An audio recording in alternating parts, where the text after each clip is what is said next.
할렐루야. 여러분, 한 주간 동안도 더 잘 지나셨습니까? 이제 12월 달이 되었습니다. 한 해가 다 지나가고 이제 한 달도 채 안 남은 것 같습니다. 이제 곧 성탄주일이 다가오고 새해가 또 금방 밝아올 것 같습니다. 여러분 모두 건강하시고 또 하나님의 은혜가 충만해서 연말을 잘 보내시고 다가오는 새해 많은 축복이 여러분과 여러분의 가정에 충만하기를 축복합니다.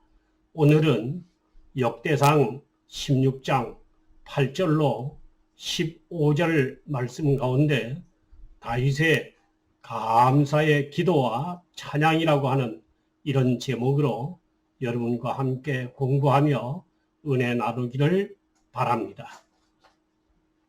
이 말씀은 BC 458년경에 다윗이 하나님의 법궤를 옮기면서 하나님께 감사의 찬양을 올리며 기도하는 이런 모습을 통해서 우리가 함께 은혜를 받기를 바라는 것입니다.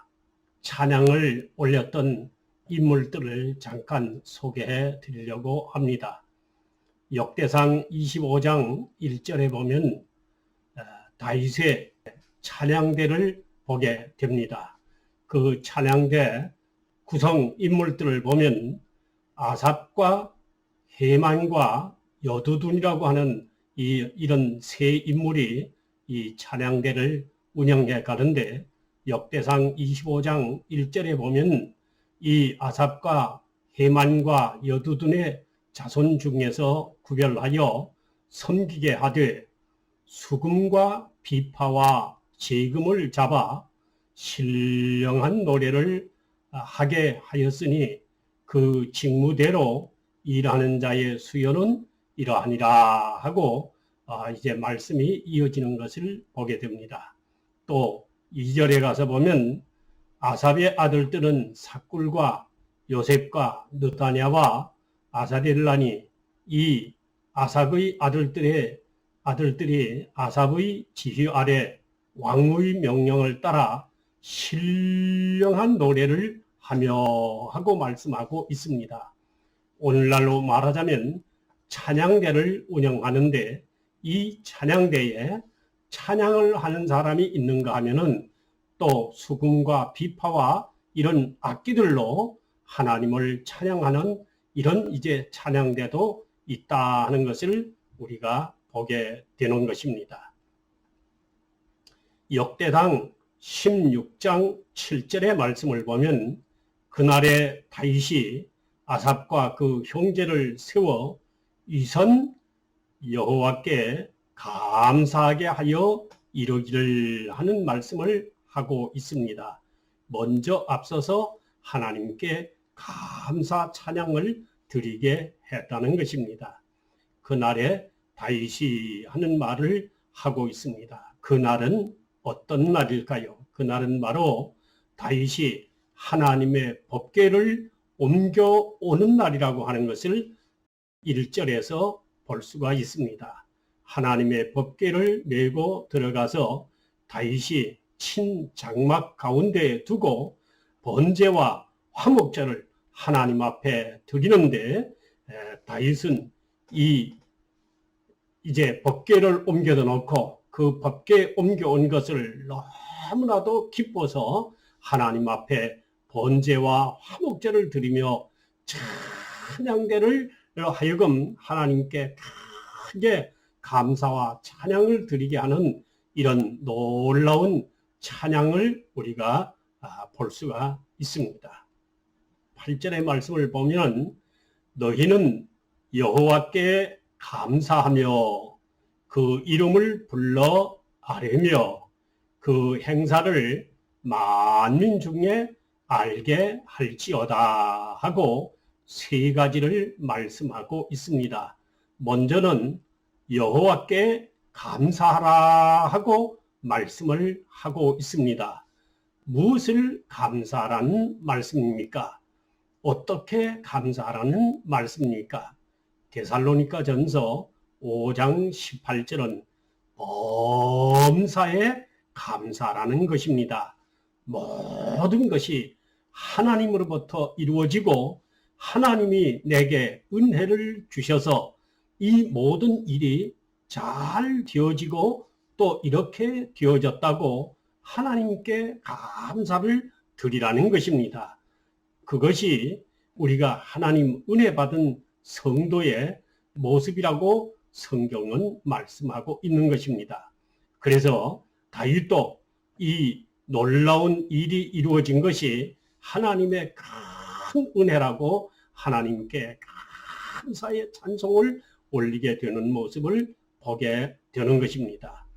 우리가 좋은 일이 있을 때는 누구나 다 감사하기가 쉽습니다. 그러나 어려운 일이 있을 때는 감사하기가 어려울 것입니다. 그런데 요나서를 보면은 요나는 어떤 속에서 감사하게 됩니까? 요나서 2장 9절을 보면은 요나는 고기 뱃속에 들어간 지 3일째가 되는 날에 고기 뱃속에서 죽어가는 그런 상황 속에서 정신이 가물가물할 때 그는 고기 뱃속에서 하나님께 감사 기도를 올리게 됐습니다. 그가 거기서 감사 기도를 드렸더니 하나님께서 고기에게 명령하시니 고기가 요나를 저 육지에다가 토해냄으로 인해서 요나는 죽음에서 살아났다고 성경은 우리에게 들려주고 있는 것입니다.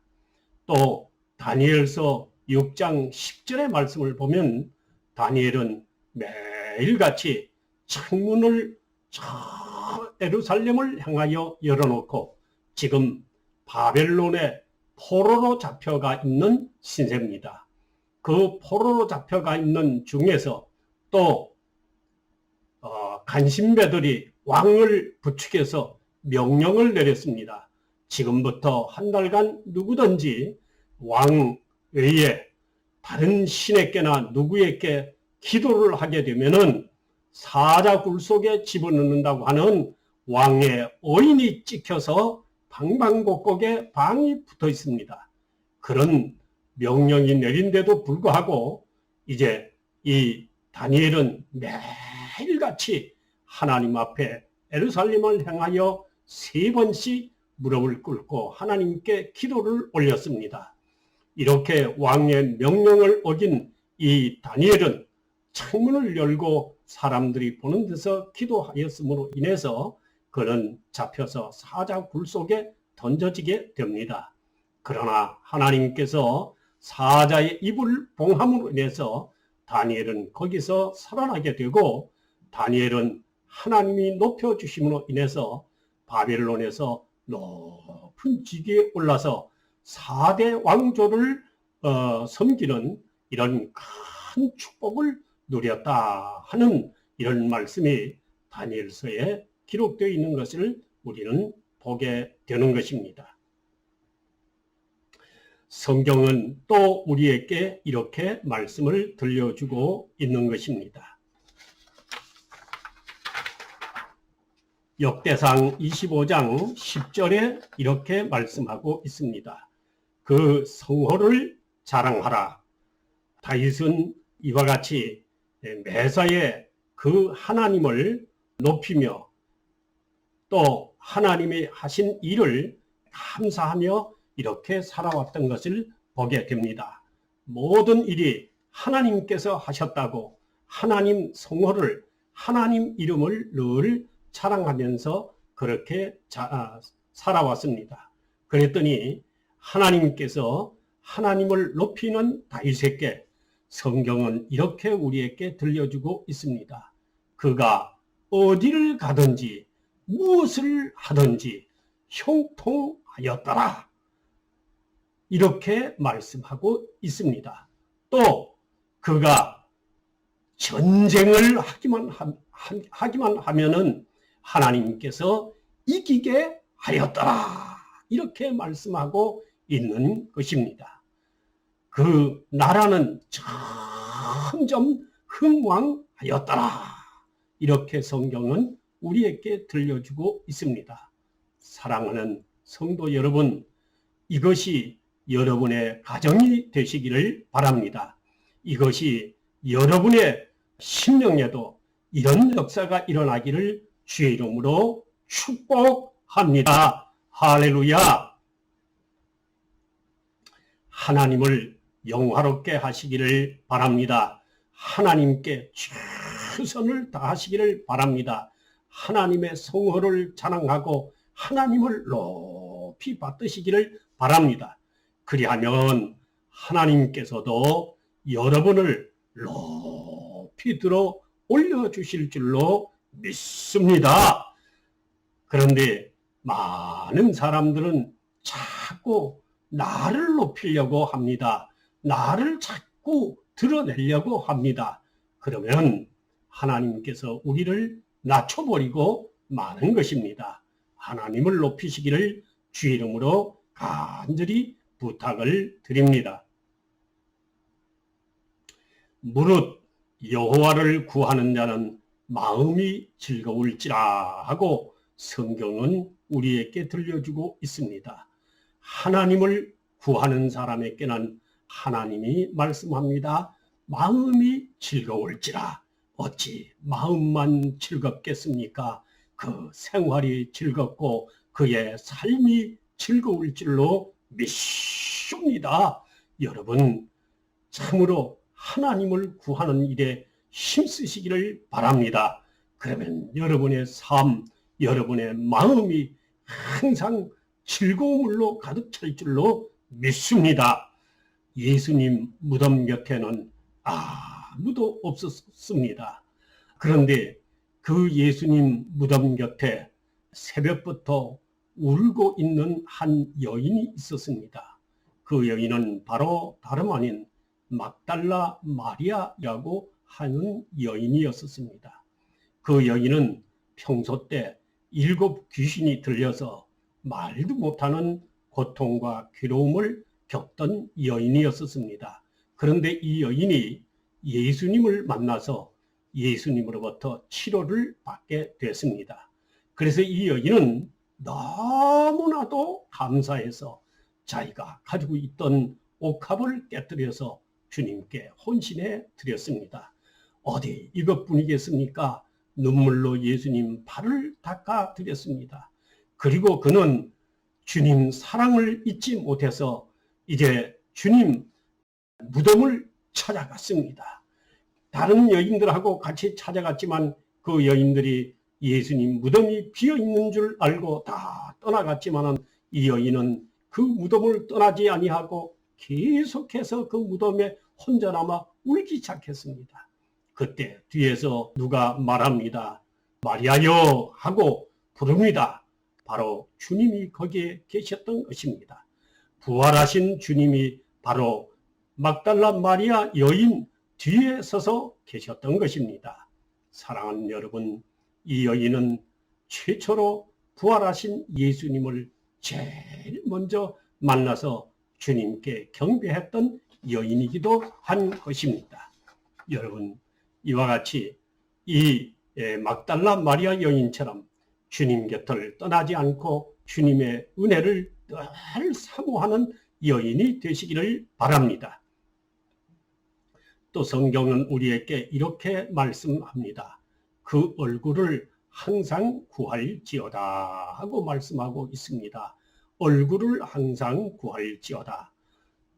사랑하는 사람, 가까운 가족은 항상 얼굴 보기를 원합니다. 요즘은 핸드폰으로도 멀리 떨어져 있는 사람과 화상 대화를 할 수가 있어서 얼마나 좋은지 모릅니다. 여러분, 이와 같이 얼굴 보기를 구하는 것이 가까운 사람의 마음입니다. 우리 주님을 여러분 항상 가까이 얼굴 보기를 원하듯이 구하시기를 주의 이름으로 부탁을 드립니다. 에녹 할아버지는 300년 동안 하나님과 동행했다고 말씀하고 있습니다. 얼굴 보기를 항상 구했다는 말씀입니다. 이와 같이 우리도 주님 곁을 떠나지 말고 항상 주님 얼굴을 구하시기를 주의 이름으로 축복합니다. 또 15절 말씀을 보겠습니다. 너희는 그 언약, 그 천대 명하신 말씀을 영원히 기억할지어다 하고 말씀하고 있습니다. 자동차는 도로를 이탈하게 되면 큰 사고를 만나게 되는 것입니다. 하나님이 말씀해 주신 그 말씀이 우리가 하나님 나라를 향하여 달려가고 또 우리 인생의 삶을 바르게 살아갈 수 있는 도로라고 말씀드리고 싶습니다. 하나님 말씀을 쥐야로 다윗처럼 묵상하는 성도가 되십시다. 그래야 우리가 하나님의 진리에서 이탈하지 아니하고 믿음의 삶을 바르게 살아가게 될 줄로 믿습니다. 그래야 하나님의 말씀하신 축복 속에 살고 그 은혜 속에 살고 하나님의 진리 속에 살아서 하나님의 큰 은총을 입게 될 줄로 믿습니다. 여러분 모두 오늘 다윗이 하나님께 받은 은혜를 감사하고 찬양으로 하나님께 영광 돌리는 이 아름다운 모습을 보면서 우리도 그런 은혜를 입고 살기를 주의 이름으로 간절히 축복합니다. 할렐루야. 감사합니다.